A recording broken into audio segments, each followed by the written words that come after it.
يرفع الله الذين آمنوا منكم والذين أوتوا العلم درجات. The right of existing is to submit to the will of one Allah alone.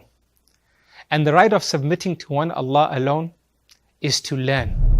And that is why the first command of the Quran was towards becoming educated. وَقُلْ رَبِّ زِدْنِي عِلْمًا. We have many blessings upon us from God Almighty. From them is a program known as Sabeeli Academy, a program dedicated towards simplifying the Islamic sciences and then delivering those simplified pieces of knowledge to us, irrespective of our position on the globe. Sabeeli Academy, Islamic Sciences made easy.